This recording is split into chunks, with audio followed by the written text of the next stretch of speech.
Welcome to Backyard Oasis, a podcast designed by and for older adults living in the beautiful Pioneer Valley of Western Massachusetts and produced in the tech studios at Greenfield Community College in Greenfield, Massachusetts. Hello, everybody. Welcome back to Miss Americana, the podcast hosted by me, Gloria Ratcliffe. And we are brought to you by Backyard Oasis and GCC. Today, we're going to have a guest of mine, a friend who is an LICSW. She's a clinical social worker. She is retired, and her name is Anna Morrison.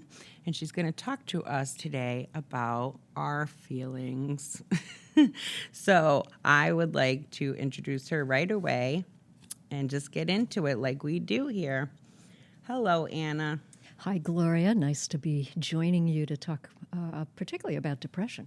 Thank you. I'm so glad you could. You know, these are hard times that everybody's going through, and I feel like just to have a little chitty chat where we could just come together and figure it out a little bit, and maybe we could get some better tools to handle what's going on with us. Sounds good. Yeah. So why don't you tell us briefly, if you want, or not so briefly, about your history with the mental health unit, or the mental health Field? Yeah, not unit, sorry. Well, you know, when people ask me, how did I go in this direction, I really think it started growing up in the Methodist church. Went to church every Sunday, and, you know, in the church there was a lot of talk about how to live a good life and about the importance of helping other people. And my mother was involved with the missionaries, and, you know, it was always important to help out other people. So I think that's what started me in that direction. And I first worked for the Head Start program, one of the best programs around. I was in Head Start. Thank Were you. you? Of course. Thank you to all the people who work for Head Start so I could have it. And my job was with parents and families who were very involved in Head Start, and it was a wonderful job. And after that, I was involved in a similar program for even younger children, working with parents. And at that point, I decided to go to social work school, grad school, because I could get jobs that were a little more involved in moving up. So I did. And actually, as a result of one of my internships, I got a job on the mental health unit at Franklin Medical Center in Greenfield. And I was there 20-some odd years. Okay, good, long time. And a long time. And at one point, that job, I was ready to partially retire, and I retired from that job and worked for 5 years at a clinical psych clinic, Clinical and Support Options, which also was a wonderful place, still is. And that provides like a social therapy for yes, folks therapy and such? counseling for folks, and outpatient kind of a thing. Outpatient, absolutely, Gotcha. weekly kind of a thing. And eventually, I retired from that to spend time with my grandchildren. Oh, that's good. Lovely. I've been. You're not the first. You're actually all the guests I've had on actually have spoken about their retirements, and it's interesting. It's maybe my guess, but it's also an interesting thing why people maybe are retiring or maybe not, or going back to work at this time too. It's kind of an interesting topic. But anyway, we'll get back to what we're talking about today, which is depression. Sorry to take you off topic. So why don't we just talk about what depression is and what does it look like? Good starting place. So I think there's all kinds of levels of depression. Think about, you know, you get up for a couple of days and work has been hard and you go, I'm so depressed. And you do feel down. Yeah. But we're talking about something a little beyond that. So we're talking about when pleasurable activities are no longer pleasurable. You can't get pleasure out of what you usually did. When you don't feel like going to work, when you don't feel like going to school, when you just can't get motivated, when you feel stuck, like I don't know where to move forward, I don't know how to move forward, I don't know where I'm going, I'm really stuck. Some people experience seasonal depression when there's not a lot of daylight. I've known a lot of those people on the mental health unit. we'd get them using the light therapy, and that often helped. But just, So there's just different kinds depending on all kinds of and things then there's, like that. And then there's just the kind of depression where you really can't get out of bed. And that's often something in your genetic inheritance too. Okay. As there's lots of depression. If your parents were depressed and your grandparents were depressed, you've got that genetic predisposition. And even then, I mean, I hear you on the genetic predisposition, but it's also like in some ways when you're around generational, like if my grandmother's depressed and my mother's depressed and that's all I see and is modeled to me as a child, in some ways it becomes a little bit genetic and a little bit because that's what I've seen to deal with my issues or lack thereof. You know what I'm saying? Absolutely. And what I want to add on here is that the irony of depression is that you don't have the energy, you don't have the motivation to do what you need to do to get out of it. Yeah. So it's a cycle, this cycle that feels so hard to get out of. I can only imagine not being able to actually get out of bed. The way I think of it when you say it like that is like if you don't enjoy the things you enjoy, like for me, I love music so much. It will always put me in a good mood. It doesn't matter. I'm dancing, I'm singing, I'm popping around. If I put music on and all of a sudden it didn't work in that way, I would have a real problem. You're right. I would be definitely probably suffering from something, like probably depression. But I mean, it's interesting that I hear people say that too, like I can't get out of bed from the depression. And I hear other people say, well, you're not trying hard enough. And now I'm very aware just from hearing you say that this is not about trying. It's like more, it's a little deeper than that, that's what we're talking about, really right? Depression. Yeah, exactly. That's a little this bit isn't like stuff. me this morning when I went to Dunkin' Donuts and they made my drink wrong and they burned my sandwich. Did it put me in a bad mood? Sure. But did it tank my life? No. This is different. This is like you don't want to listen to your music. You don't want to go to the movies. Right. You don't want to hang out with your friends, maybe, your partner, or whatever. Right. And, in some of the situations I've seen, well, in some cases, that was someone in the hospital and we had to really move up the treatment. This isn't what probably most people experience. Right. But then I remember another client who really couldn't get out of bed and her husband was so worried, but he didn't know what to do. And she had a nurse friend who would come and pick her up. And I saw her recently and she was back to her real life. So, well, there you go. See? But I think just to speak to what you just said about you're not trying hard enough. Or you're not thinking about this right. There may be some truth that you're not thinking about this right, but it's just so hard to do the things that you need to do to get out of depression while you're depressed. Right? It seems like it's, okay, you're already having a hard time getting up and going, and then you have to do X, Y, Z, for example. Say it's only 3 things, but I'm sure it might be more than 3 things, depending on who you are. Even if it's one thing, it's like, hey, if I don't feel good, because I have physical health problems, if I'm not feeling so great, I just had the flu, y'all. I didn't want to get out of bed. I wasn't getting out of bed, and I didn't get out of bed. And it wasn't because I didn't want to or I didn't try or any of that. It was like I was legit sick, and that's a flu. You can see a flu. I had symptoms, hospital, the whole thing. But, like, depression is on the inside. So if I can do one thing today, I'm just saying when people tell you they're depressed, maybe just, if we can, give a little compassion. Because we don't know what they're going through. Because, right. I mean, good point. All these things can cause depression. Let's talk about them. Loneliness. That's the big one, I think, right now. That big one is isolation. Yeah, isolation. I like to be alone, but I'll tell you what, I've learned in my life, I love to sit in a dark. It's so funny. I could sit in a dark basement forever and never come out, watch TV, listen to my music, live in my life. I don't need to converse with other folks, but I have learned it is not healthy for me. It is like funny, but I have a 4-day arc actually. Every 4th day, I actually do need to leave my house and converse with other adults, people, humans, because it doesn't just because I'm conversing with them. I also get something back. So, like, if I can help someone, there is nothing. That is also on this list of things you can do. Oh, sorry, that's on the list of things you could do to help prevent depression. And for me, I've never helped anybody in my whole life and felt bad that I helped them. It's like it's only helped me, maybe even more than it helped them. Do you know what I'm saying? Absolutely. So, like, I just, not to cut ahead, but if you can do anything to, like, it might seem small to you even, like, oh, I cook dinner every night. That's part of my life. Big deal. It's like, well, maybe that someone else is having a really hard time putting dinner on the table tonight because they're just not feeling like they can do that.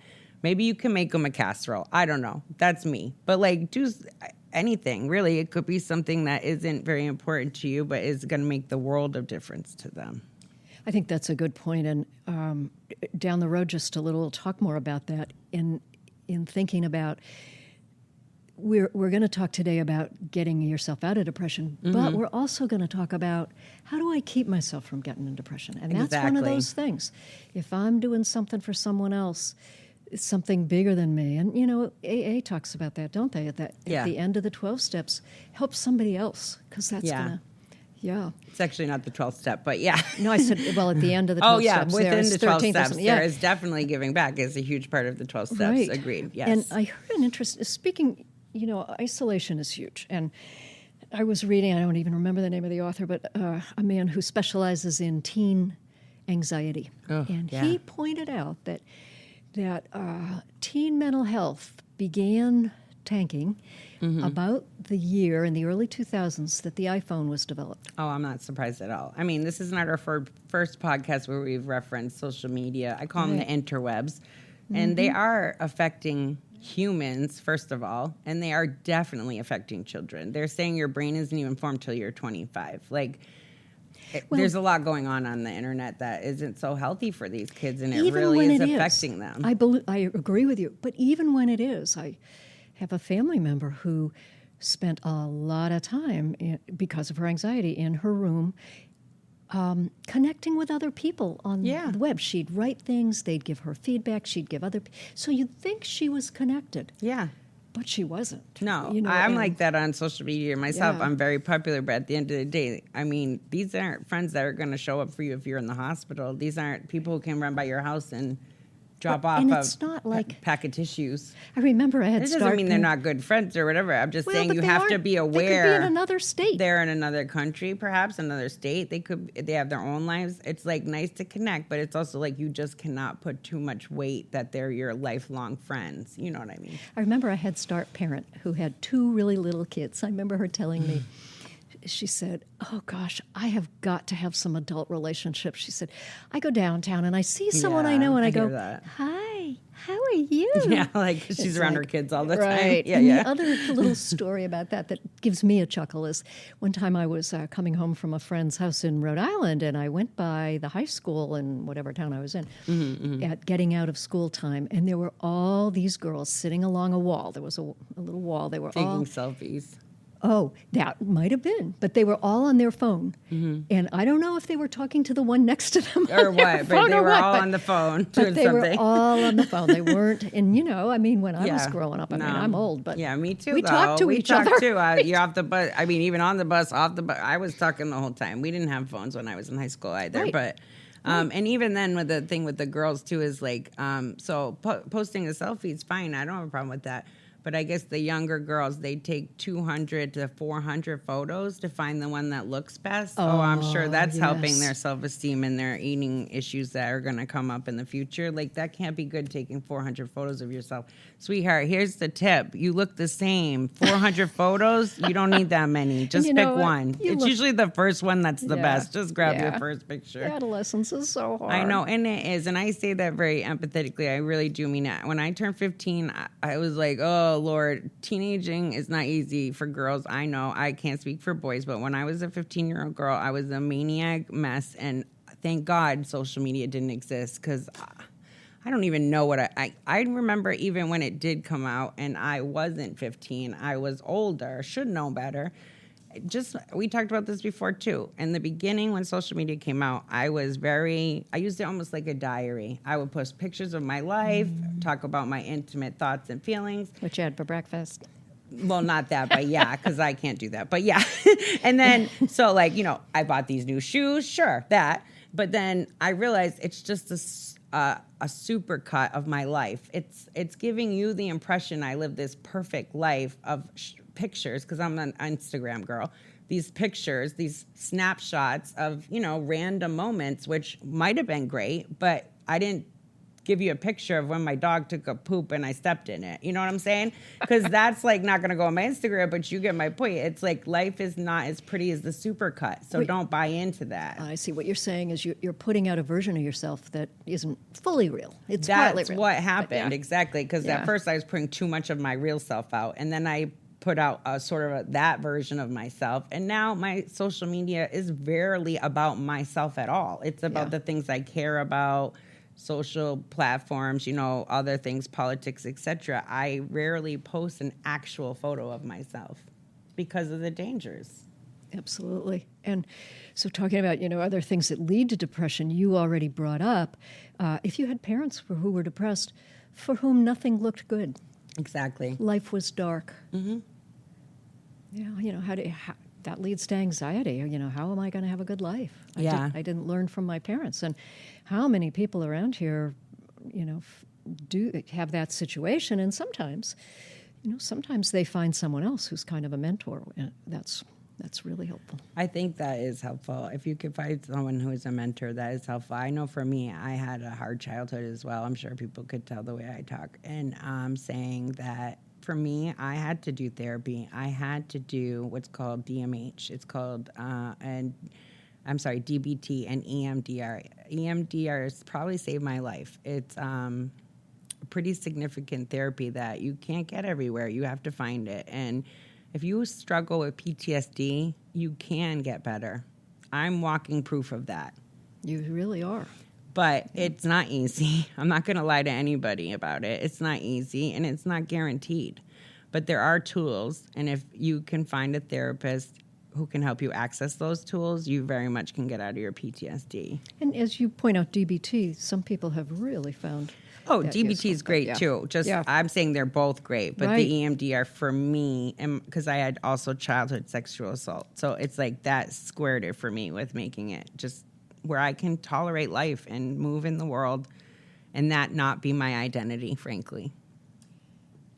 I think, too, you and I talked earlier about loss, and there's so many kinds of losses. You lose an important person.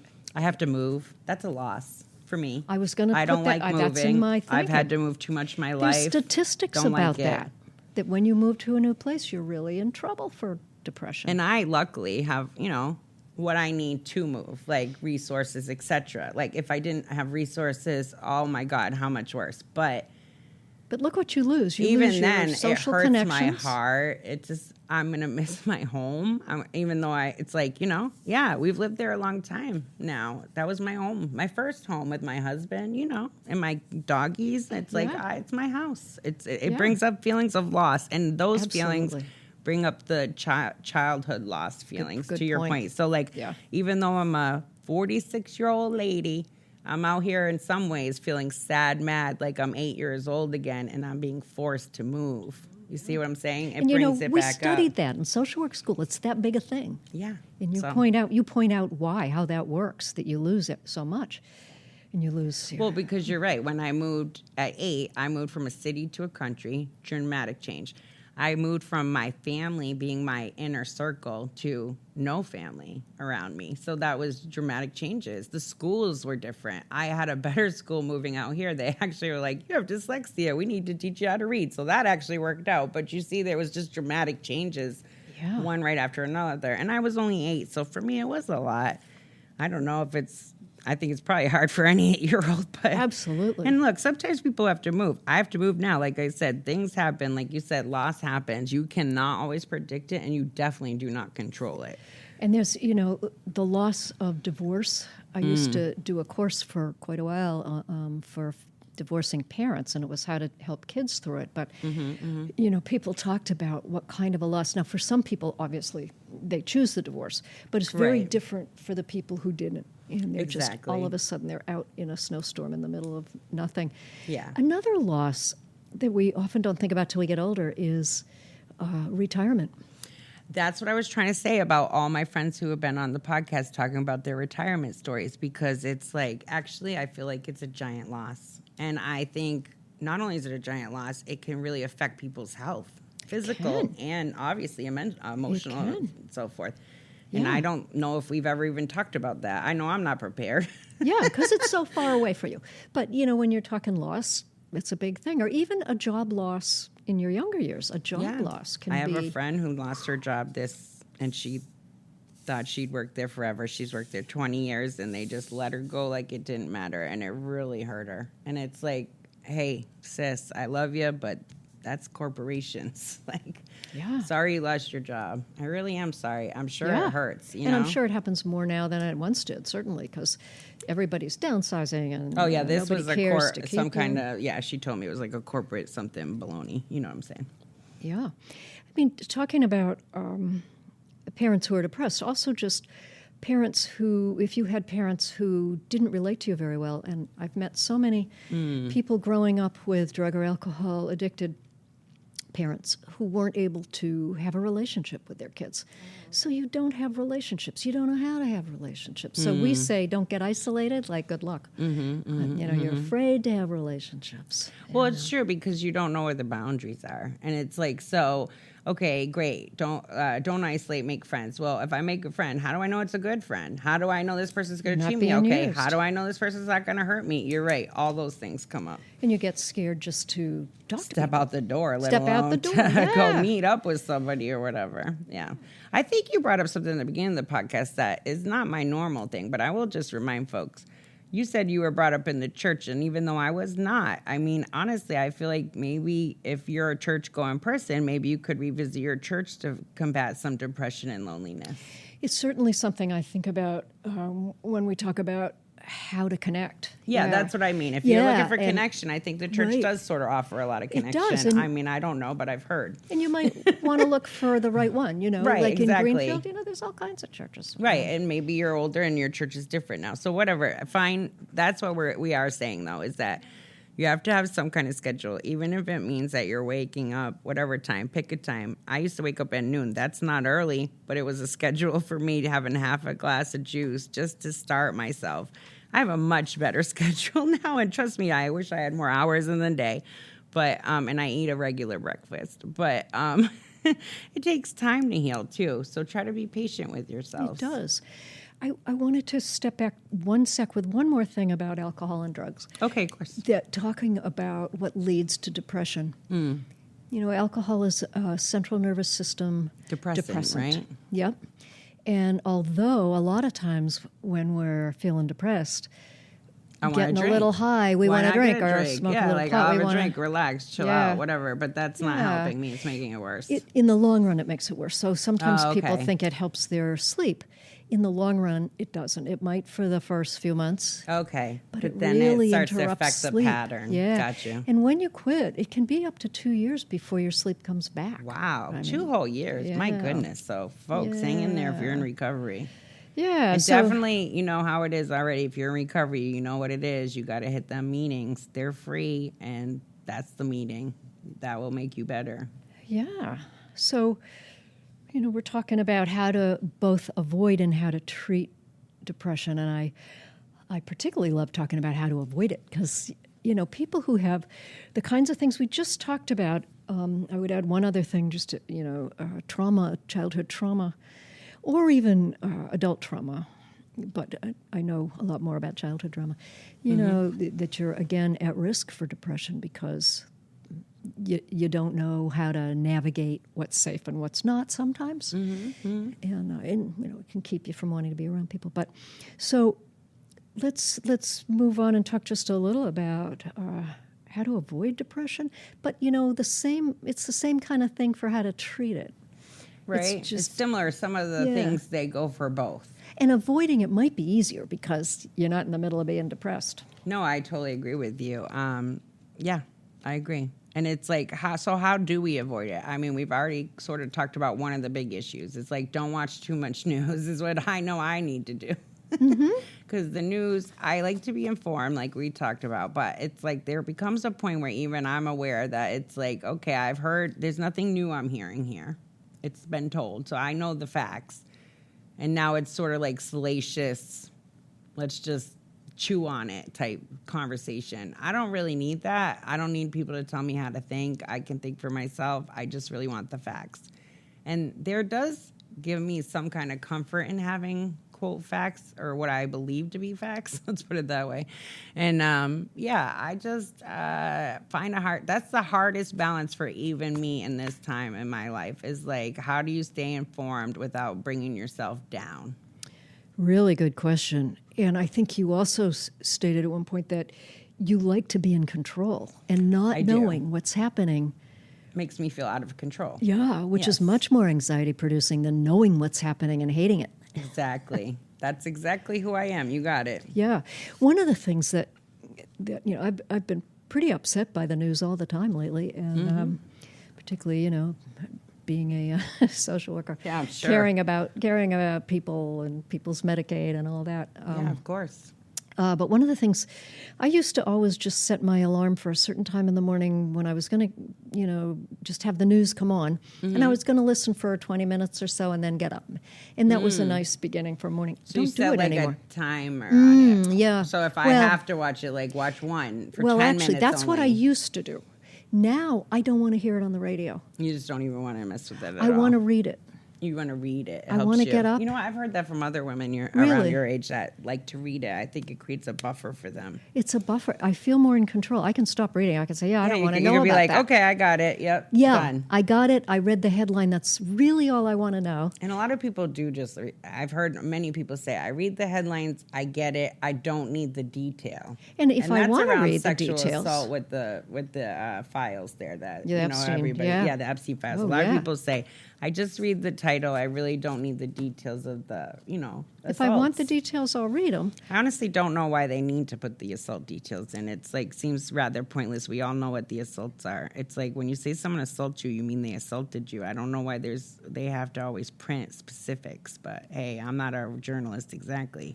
But you're talking about how to be in control of horrible stuff around you, and I think the best thing, honestly, my answer to that is that you have to sort of come to the realization that you're not in control. And even though that makes you feel scared, there's things you could do about it. Like even though I said I wasn't religious, I say a prayer often, the Serenity Prayer, which reminds me that I'm not in control of everything. Yeah. And it's like I can control me and my reaction. I cannot control what this person's doing, what the news is doing, what the country's, whatever, none of it. And for me, I can't control if I'm listening on the radio because they may not shut up when I want them to. Exactly. Whereas if I get up and read the New York Times on my iPad, I'm in control. Then you could put it down. That's a good idea. I mean, maybe I'll try reading, honestly, because it's not just, it's for me, but it's also like the people I live with. I don't want them getting upset and depressed because I watch too much news, which can happen. I mean, when you live with other folks, it's like you were saying earlier when you're young and stuff. I mean, when I was young, I just come from poverty. So like we never have extra rooms or extra space. So you're just kind of on top of each other when you live in poverty. And that can really be challenging when you suffer from depression or any mental health problems. And I guess my point is so much that, if you have your TV on your room, but you have a roommate, then that's like you're also affecting that other roommate or two, to your point. My cousin said 4 girls in a room. Like if she watched the news, she would have drove the other 3 crazy. So it's also a little bit like, okay, we have to kind of be aware of our surroundings and do our best. Maybe I could put my headphones on if I really need to listen, do you know? I think what helps me, and certainly everybody has their own things, but is to have enough time with friends where the news isn't the only thing in my life, even though, I really have been upset about the poor guy that got shot in Maine and in front of his 3-year-old. It's like, of course. And so Tragic. I just get out of that, and I just have to have other things in my life because I can't, like you say, the Serenity Prayer, I can't change that. Exactly. We don't even live in Maine, but yeah, there's nothing I can do about that. Yeah. Awful. And obviously we all feel that way here, but it's like, And so back to your thing with friends, though, it's funny, too, because sometimes, like you said, isolation can get you, and it's like, you don't even want to go out. It's, right. Whatever, you're safer here, stay in your house, whatever. But, it's funny you say that because we usually go out after the podcast sometimes, me and my guest, and I went out last time we did a podcast, and we just had a nice time being with each other, 3 women. We had a sandwich and some ice cream downtown. It wasn't like this big thing or anything. It was just nice to sit with other people who were like, just other people. Yeah. We were just hanging out. It was regular, but it was like I went home happier than normal, Nice and point. I would never got that from the TV or the news. And the other thing, one thing that's nice that I am lucky enough to have is to have some regular group meetings. You know, That some of is a my good thing, yeah. former coworkers, there's a couple of groups of my former coworkers that meet once a month mostly. That's great. Yeah. I noticed I take care of my mother now, and I'm her healthcare proxy, and I love her very much. But I notice as you get old, there's not a lot. It's hard to keep friends. It's not like you have new opportunities to make relationships and friends. Like when you're young, it's like you go to school, you go to work, you have all this stuff. My mother's retired now. She doesn't go to work. I'm like, I want to get her involved with the senior center because my mother's a very social person. Yeah. And I think even if she sat there and did beading or something with a bunch of other ladies, she would have the time of her life because she just likes to be around other people. Good point. Something like the senior center, or like I'm talking about my little dinner groups, you don't have to set them up. And I remember even when I had little kids, how often did I go out? Because I had to figure out when I had to get a babysitter. Yeah, of course. And it's a little bit, I don't have kids now, but to play. Well, you do. on- They're just old enough Yeah, to I take care of do. themselves. I know. Which That's is the true. good part. That's But yeah, true. I hear but you. it's still, I have to think ahead and we have to make a time. Whereas these kind of every first Tuesday, let's meet at the co-op, for lunch. That's already there, and that's nice. a useful That thing. is nice. Another isolation thing about for elders, as you mentioned. I remember when I worked on the mental health unit, a couple of instances where, and I've read about this as well, where the elder was very hard of hearing and didn't have hearing aids. Yeah. So it's funny to think of. That's isolation. It is isolation. It And really in is. both cases, they became psychotic. That one of them, Oh, she no, would be really? calling the police all the time. Someone's coming in my house to take my TV. And the police understood. They yeah, go of over and course. say They're hello. of but course. But it's like, yeah. that's another thing. That's another Yeah. way to be isolated. Yeah, I That's think sad. elders do get isolated. We got to get you know. people to get that. They have gray hearing aids now. We got to get them for folks. Yeah, we got to get Medicare to buy them. Yeah, that too. That is the big problem. I mean, we keep dancing around it, but the problem is, look, everybody would be a lot less depressed if we all had health insurance. Facts? Absolutely. Facts. Absolutely. And- Well, go ahead. So just because we live here, I just wanted to make sure that people know if they are looking for counseling and resources that we have the CSO in our area, and they can always call them. They have you can do the crisis with them. You can do the I need help today and just need to talk to somebody today, and you can also set up your counseling if that's something you are interested in. We have ServiceNet as well. ServiceNet as well. We have Behavioral Health Network, who's also, I think they are geographically located in the Community Health Center. And do we still have the Sobriety Center? Yeah, on So- Federal Street there. Yeah, Yep, Federal the, Street Recovery Recovery Project. If you're in recovery, I there's the strongly recommend them. Resilience Center that used to be Nelquit. Now that's specifically They've changed their name, but To the they're Resilience still, I'm Center. still calling them Nelquist. Sorry, please but forgive me. they're particularly for domestic violence. They're for so that's not domestic everybody. violence. That's right. Now tell me about this one here, the solid. Salison Project And is what's that also one? about domestic Okay, violence. but domestic violence. They have a lot of activities during the day. You can go in and be part of an art group. But just to be clear, domestic violence does happen, and it's usually always with spouses or just domestically. No, actually, If you live with someone that's it domestic, can be right? It could be a parent who's being hit by a child, right? God forbid. But that's But it alive happens, and right? well in Franklin County. Yeah, so my point being, Child abuse of an elderly domestic mother. violence does happen, and if you unfortunately are being assaulted or hurt by anybody, please reach out to those people because they will help you. And there's lots of forms of abuse was my point.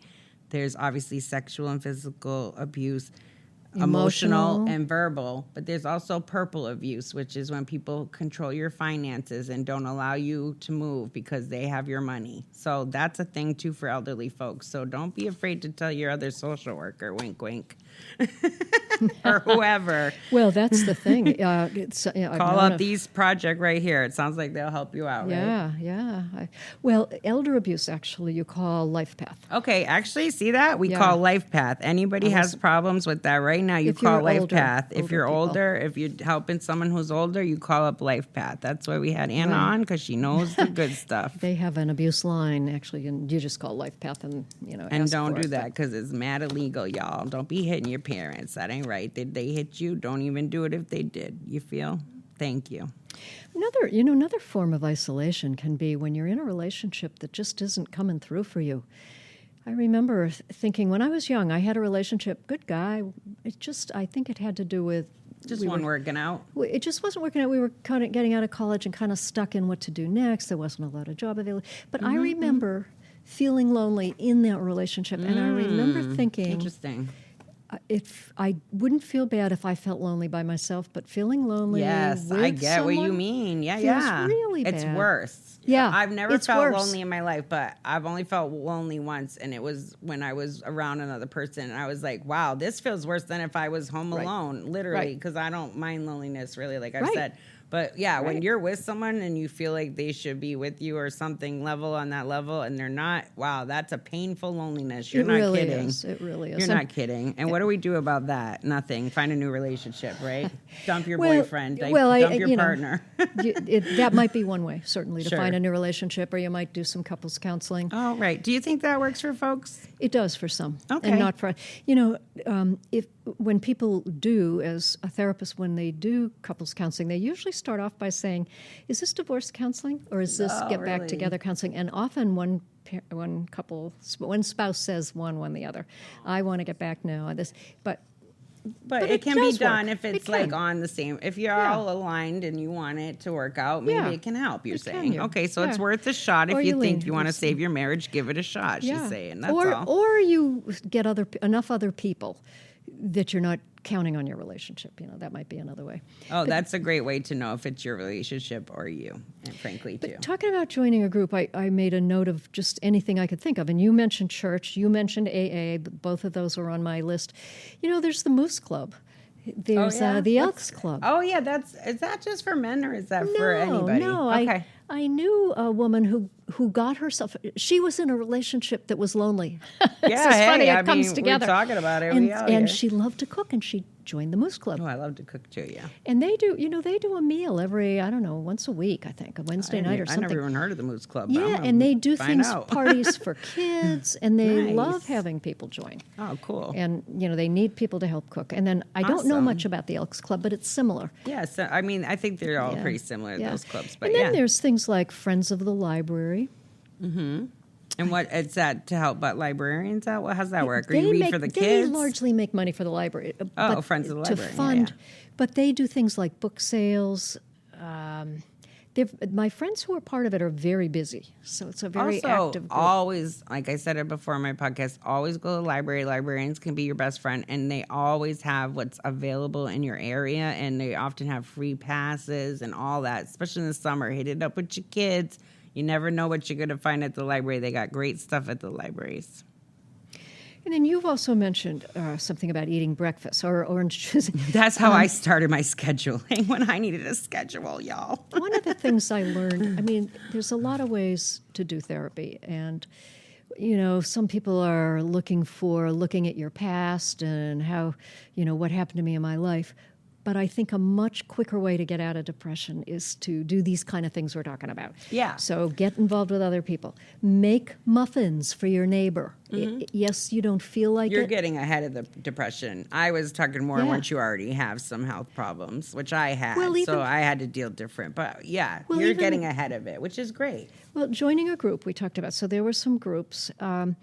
Giving out to others. Like there's a lot of volunteer positions, and I wish I knew what they all were. I just was reading in the paper the other day that the Green River Cemetery is looking for volunteers to do. Oh, really? Not only help them clean the stones, but to write some stories about the people who are buried there. There's a lot of Wow, that's Greenfield awesome, really. historic people. Cool. Yeah, there's a whole group of people there who were part of the Underground Railroad who are buried there. Oh, wow. The white people. Very, very interesting. So Yeah. basically, the bottom line is there are things for us to do to combat Historic loneliness. We Society. just got to find them and find Yeah. what fits our niche. Right. I know the Or Historic niche, however you Society is say looking that. for people. Yeah. So, like, if you're into history, maybe get on that. If you Get like, on the well, no matter historical what you commission, like, yeah. find what you like, and it's like connect. And here's what I was going to say about the therapy thing too, because I know we're trying not to maybe end up at the clinic, but if you do end up at the clinic, here's what I want to say. Don't have anxiety about like do I need therapy? Do I need a psychiatrist? Do I need this? Whatever. Like, don't worry about it. You They just help go you. in, you walk in, you say, this is me, this is what I'm going on with, and they will help you find the program that's appropriate for your healing needs. I just wanted to be clear that like you don't how have you to. said it. I Yeah, like because how you you don't like I said all that stuff happened to me when I was a kid. I didn't walk in and they weren't like, oh, you have to do this, and then you'll get better. Like, no, it doesn't work that way.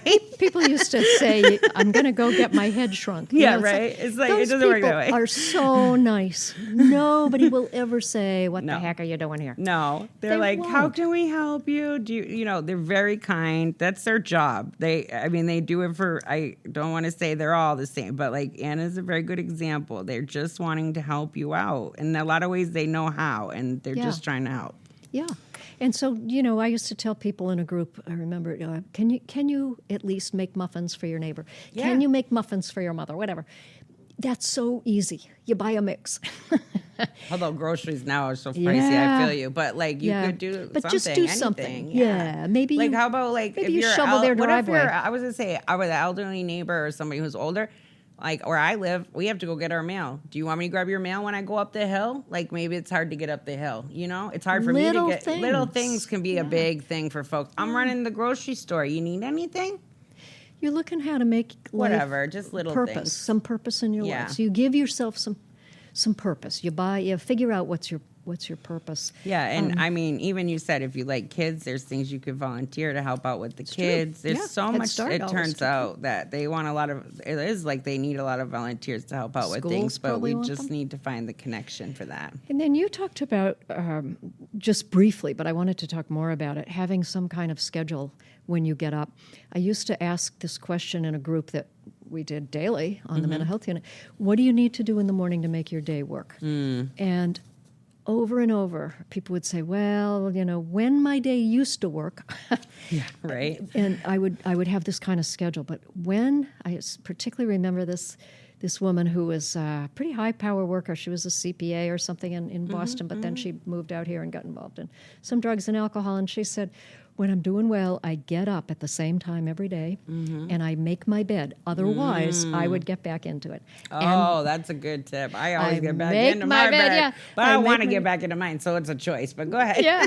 She said, I get up same time, I make my bed, I get dressed, I put away my nightgown. Getting dressed is a big one. That will really make you feel like your day's on. Yeah. I'm and then not a she- big one with that either, but if I do it, I'm But here. if you really need to get back into life, yeah. Yep. And then she said I would make breakfast, which I know you had that plan at one point.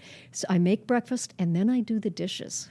And that's a big one because it's so easy for any of us, not depressed even, to say I'll do this later.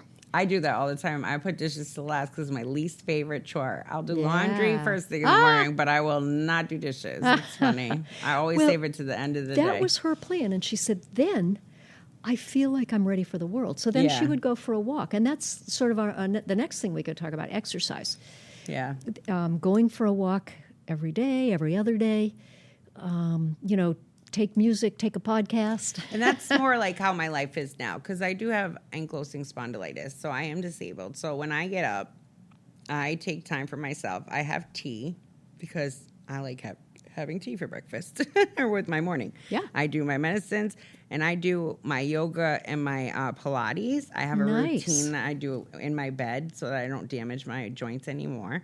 And I do that every morning. And the tea and just the exercise routine and then I get up, I go in the bathroom, I do my tea, do my hair, get sort of ready for the day, as you say.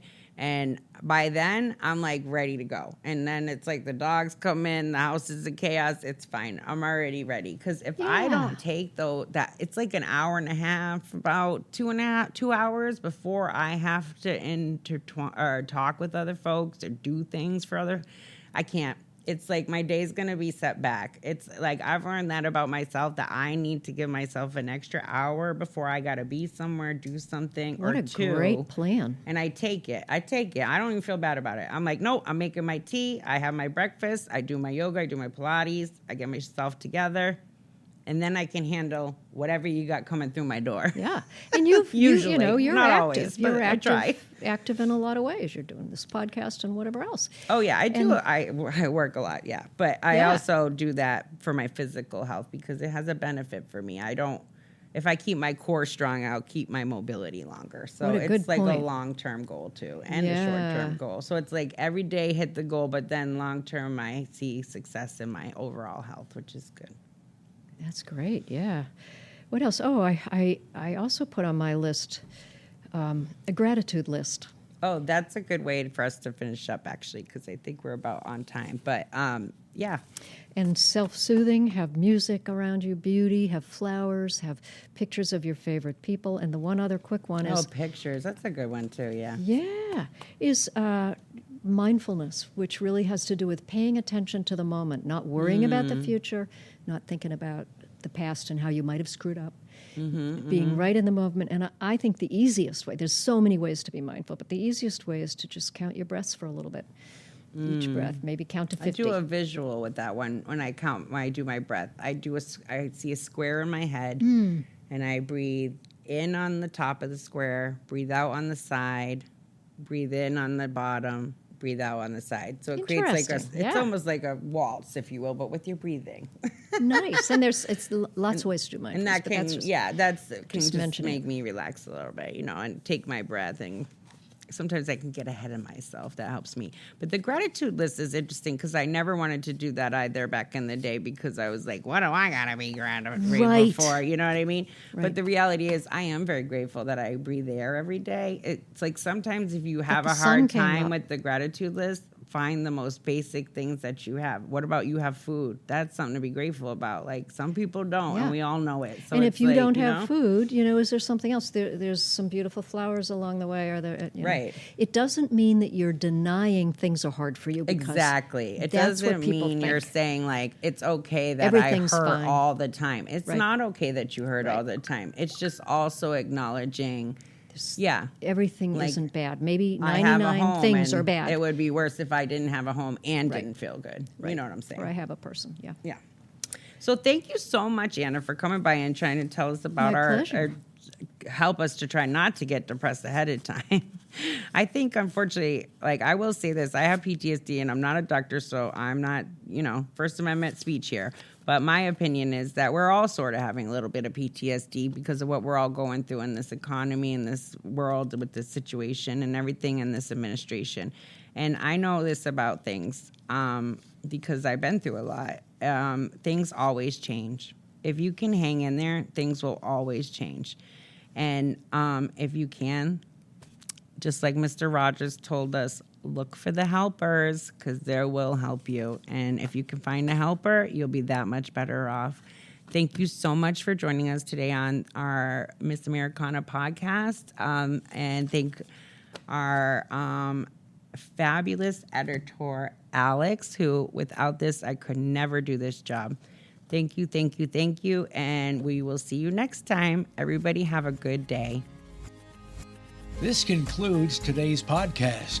We're always looking for new ideas, so feel free to reach out to Judy Raper, Associate Dean of Community Engagement at Greenfield Community College at 413-775-1819 if you have an idea you'd love to share. Special thanks to the creators of Backyard Oasis, Denise Schwartz, Chad Fuller, Dennis Lee, and Christine Copeland. Have a great day.